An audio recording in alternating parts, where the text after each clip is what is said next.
Hey guys, tonight we're settling into one of history's strangest little patterns. You'd think royalty, with their crowns, their castles, and their armies of servants, would be untouchable paragons of power. But in reality, a whole lot of them were still basically children playing dress-up in crowns that were heavier than they were. So dim the lights, wrap yourself in something cozy, and let's take a quiet glide through the world of child monarchs, where kingdoms were run by toddlers, wars were declared in the name of literal babies, and half the rulers never got a chance to rule at all. It's going to be long, calm, and just slightly ridiculous. Let's start with one of the most famous child monarchs, Tutankhamun. Yes, the so-called boy king.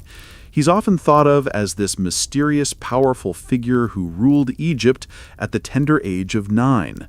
But honestly, Tutankhamun was less a mighty pharaoh and more a sickly, bewildered teenager being pushed around by a council of adults who were actually in charge.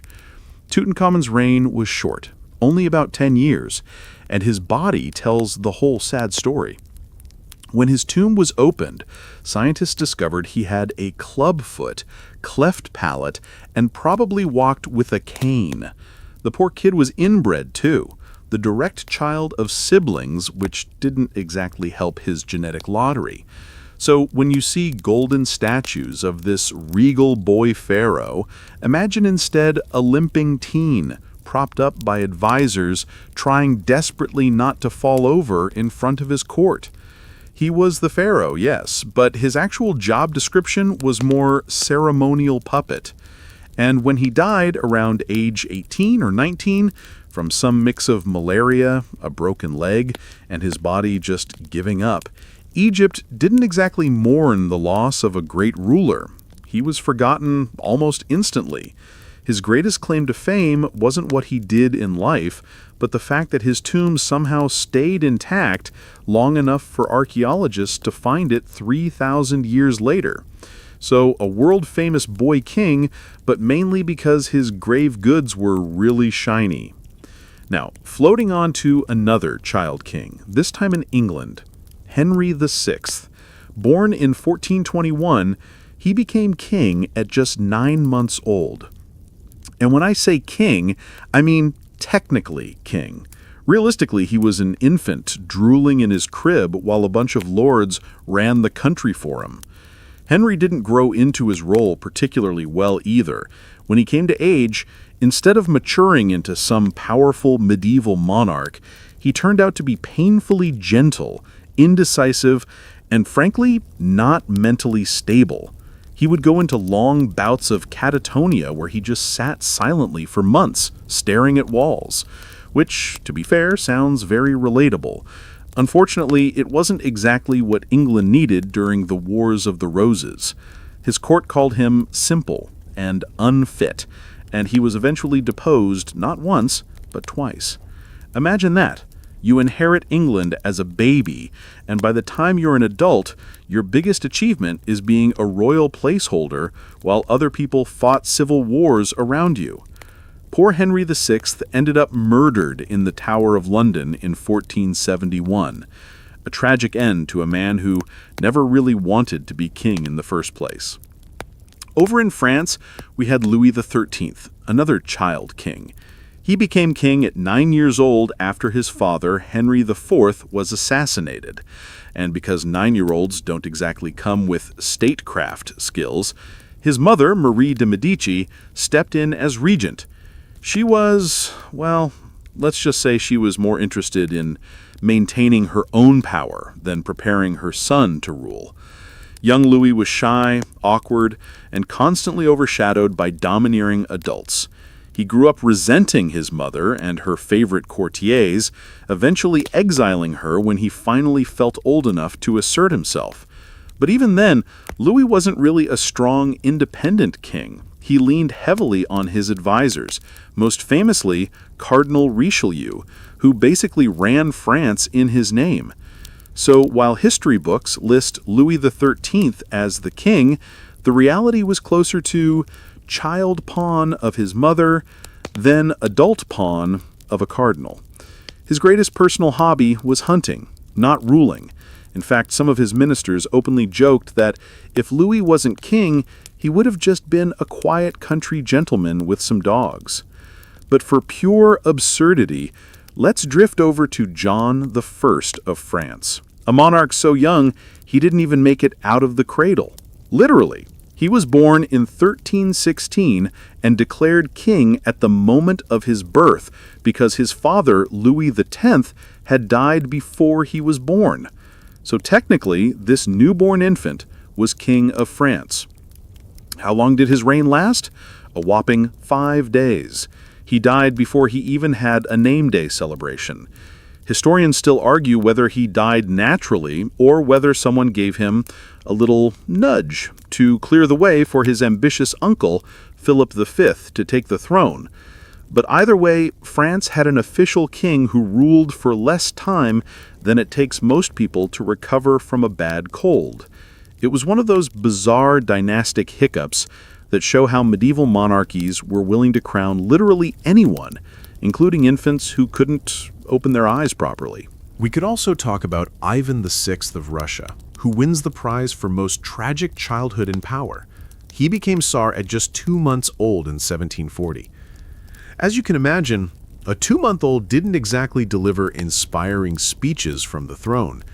His reign was just a tug of war between regents and nobles. Within a year, he was overthrown by Empress Elizabeth. What followed was even more heartbreaking. Ivan spent his entire life imprisoned, shuffled from one fortress to another, growing up in isolation.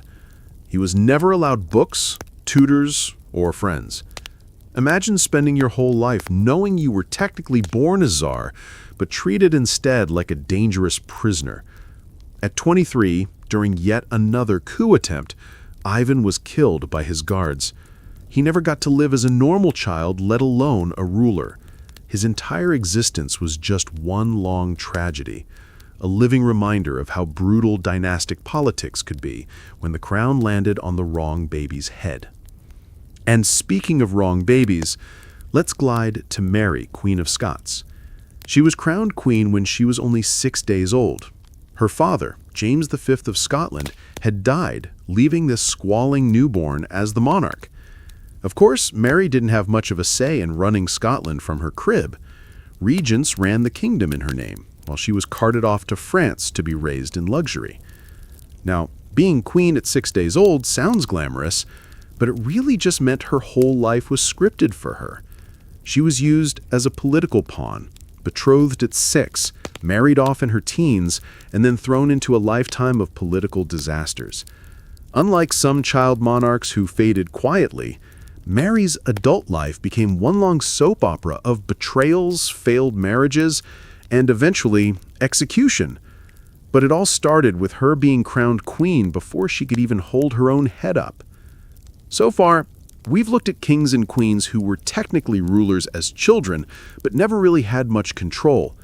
But the bigger picture here is kind of sad. Now, let's drift into the cases where child monarchs actually tried to take the wheel. And spoiler alert, it didn't usually go well.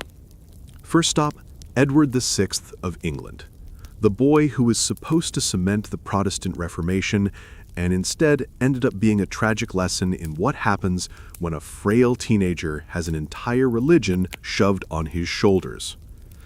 Edward became king at just 9 years old after the death of his father, Henry VIII. And Henry VIII left him with the impossible job of continuing the break from the Catholic Church. Imagine being 9, still struggling with multiplication tables, and being expected to figure out the politics of Rome and reform theology. Of course, Edward wasn't really ruling. His uncles and advisors did the heavy lifting, but Edward was still paraded around as the golden Protestant child. Unfortunately, Edward was chronically ill. He had recurring fevers, coughs, and eventually tuberculosis. As a teen, he looked pale and frail, more like someone who needed a long nap than someone ready to rule an empire. And when he died at age 15, he left England in absolute chaos.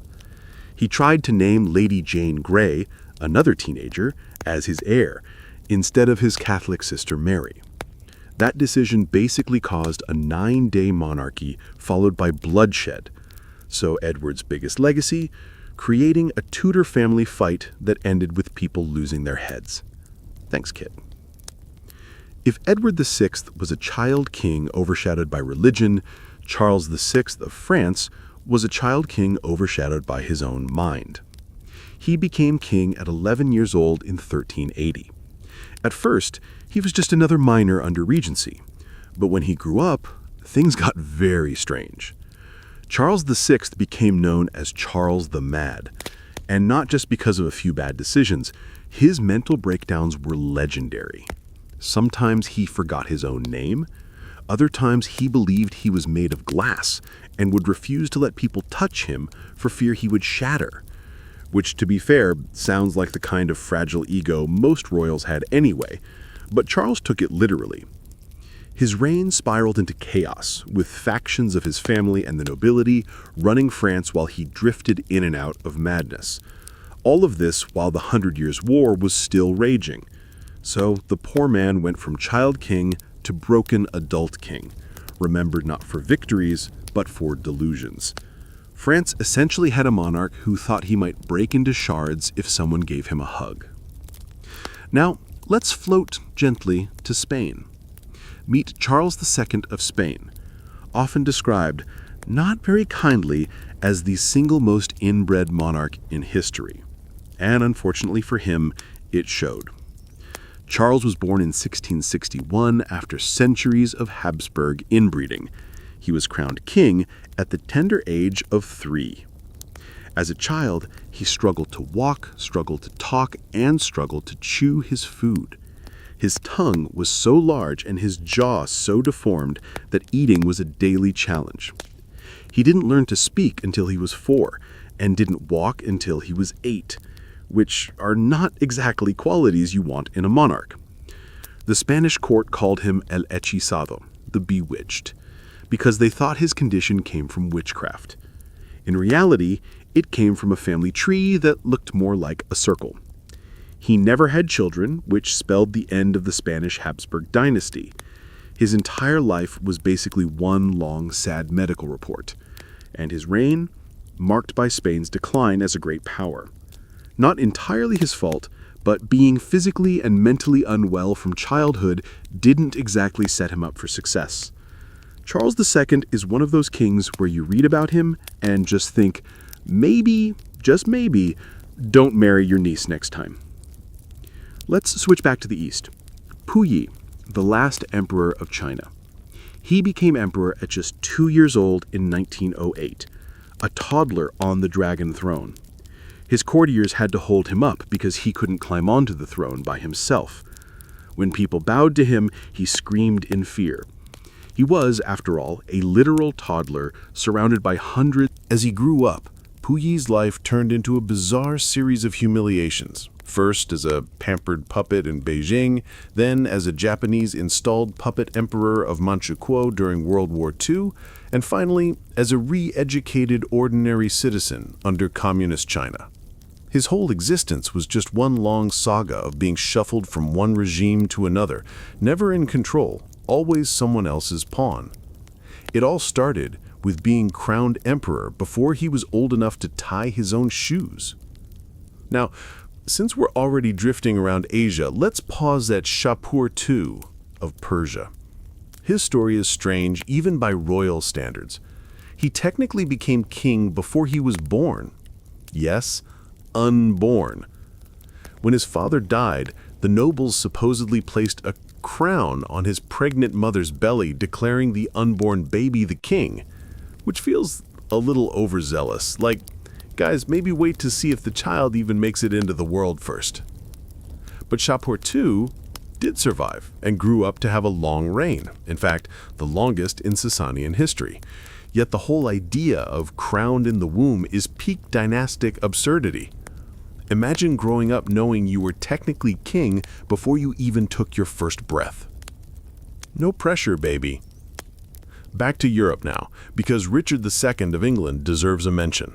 He became king at just 10 years old in 1377. Richard had a childhood filled with courtly pageantry, but when he actually had to rule, things went badly. His reign was marked by the Peasants' Revolt of 1381, when angry peasants stormed London demanding change. Richard was only 14 at the time, but, to his credit, he actually faced them directly and calmed them down. It was one of the few bright moments in his reign. But as he grew older, he became increasingly paranoid, tyrannical, and obsessed with his own power. Eventually, his nobles had enough, and he was deposed by Henry IV.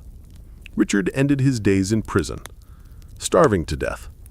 So his trajectory was child king, briefly promising teen, and then disappointing adult, which honestly sums up about half the monarchs we've talked about so far. And because no sleepy history ramble is complete without France making an appearance, let's bring in Louis XIV. He became king at just 4 years old in 1643. Yes, the future Sun King, famous for his golden palace at Versailles and his love of ballet, started his reign still in the age of wooden toys. As a child king, Louis's court was chaotic. His mother, Anne of Austria, and her advisors ran the show while he was busy being a kid. During the early years, uprisings known as the Fronde shook France, and young Louis reportedly developed a lifelong paranoia about rebellious nobles. It's one thing to be a child king with overbearing regents. It's another to have your palace stormed while you're still basically a preschooler. No wonder he grew up obsessed with absolute control. By the time he reached adulthood, he was determined never to let anyone threaten his authority again. Hence Versailles, a golden cage for the nobility to keep them busy with gossip while Louis danced in tights. And here's a slightly different flavor. Isabella II of Spain. She became queen at just 3 years old in 1833. Spain was divided between liberals and conservatives, and her ascension sparked the Carlist Wars, which basically was a decades-long civil conflict over whether she or her uncle should rule. So from toddlerhood, her very existence set her country on fire. Growing up, Isabella was thrust into palace intrigue, manipulated by advisors, and married off in a political mess that did nothing to stabilize her rule. Her reign was riddled with scandal, and she was eventually deposed and sent into exile. But it all started with her being declared queen before she was old enough to write her own name. The pattern here is hard to ignore. These child monarchs weren't really rulers. They were chess pieces, decorative crowns on small heads, while the adults around them fought wars, passed laws, and lined their own pockets. And when these children grew up, the pressure almost always left them either broken, bitter, or Edward V5, one of the two famous princes in the Tower. Edward was just 12 years old when his father, Edward IV, died in 1483. That made young Edward the new king. But before he could even have a coronation, his uncle, Richard of Gloucester, swooped in, declared Edward illegitimate, and locked him and his younger brother Richard in the Tower of London for their safety. And, well, you probably know the rest. The two boys disappeared. No official records of their fate, just rumors that they were quietly killed to clear the way for Uncle Richard to crown himself as Richard III. The boys' reigns were cut short before they even began, and Edward V went down in history as the king who technically ruled for about 2 months without ever sitting on the throne. His little brother didn't even get that much recognition. Together, they're remembered less as monarchs and more as tragic mysteries. Over in Scotland, things weren't much better. James II of Scotland became king at 6 years old in 1437 after his father was assassinated. For most of his childhood, regents and nobles fought for power in his name, while James grew up surrounded by chaos. But here's the twist. Unlike some of our earlier child monarchs, James actually made it into adulthood. He even tried to be an active king. Unfortunately, his death was one of the most absurd royal accidents in history. In 1460, during a siege, James stood too close to a cannon that exploded. He was blown to pieces in full view of his army. So this child king, who spent his early years as a pawn of nobles, grew up, finally took charge, and then died because medieval cannons were basically oversized fireworks with a death wish. His reign went from tragic childhood to explosive finale. Now let's glide over to France again, because they had no shortage of short-lived monarchs. Francis II of France became king at just 15. He was married to Mary, Queen of Scots. Remember her from part 1? The baby queen crowned at 6 days old? Yes, by their teenage years, these two fragile monarchs were paired off in a dynastic marriage that was supposed to strengthen France and Scotland. Instead, Francis II turned out to be sickly, weak, and entirely dominated by his wife's relatives, the Guise family. He barely ruled for a year before dying of an ear infection at age 16. Imagine all the pomp, ceremony, and stress of becoming king only to be taken out by something as mundane as an infected ear. His reign was just another reminder that child rulers rarely got the chance to grow into the role. And while we're on the subject of short reigns, we have to mention John I of Castile. He became king at 9 years old in 1379. Unlike some of the babies we've talked about, John I actually survived into adulthood. But the pressure of child kingship never really left him. His reign was filled with disastrous wars and bad decisions, and at age 32, he died in a fall from his horse. In medieval Europe, even kings weren't safe from clumsy accidents. But his son? That was Henry III of Castile, another child king crowned at 11 years old. Henry III actually grew into his role reasonably well, earning the nickname the Infirm because he was constantly ill but still managed to govern effectively. But his story still fits the pattern: child king, fragile health, and an early death at just 27. It's like Castile had a conveyor belt of fragile monarchs, each one lasting a little while before collapsing under the weight of the crown. Switching gears, let's talk about John I of France again, because his story deserves to be repeated just for its sheer absurdity. Remember the newborn king who reigned for 5 days? That little blip of a monarchy left such a gap in French succession that it caused years of disputes. People even invented conspiracy theories centuries later, claiming John had been smuggled away and lived in secret. But no, the truth was simple. France crowned a newborn king and then had to deal with the consequences of him not surviving the week. Sometimes history just doesn't know when to laugh or cry. Russia, of course, has its fair share of tragic young rulers too. Take Fyodor II of Russia. He became Tsar in 1605 at just 16 years old after his father Boris Godunov died. Unfortunately, Fyodor's reign lasted only a few weeks before he was overthrown and murdered during Russia's time of troubles. So in the span of a month, this teenager went from crowned Tsar to corpse. His main legacy being a brief name on the ever-chaotic Russian succession list. And then there's Ivan VI, who we mentioned earlier. Crowned at 2 months old, imprisoned for life, and eventually killed in his 20s. Russia didn't exactly give its child rulers a chance to thrive. But let's not forget the emperors of Rome, because the Romans weren't above putting crowns on children either. Gordian III became Roman emperor at age 13 in 238 CE after a wave of political assassinations cleared the way. 13 years old, suddenly responsible for the entire Roman Empire. At first, he was just a puppet for powerful generals and senators, but as he grew older, he tried to assert himself, only to be dragged into a disastrous campaign against Persia. Gordian died at 19, either in battle or, more likely, murdered by his own troops. Another teenager on the long list of emperors chewed up and spat out by Rome's chaotic politics. And since we're gently drifting through ancient examples, here's one more. Ptolemy XIII of Egypt.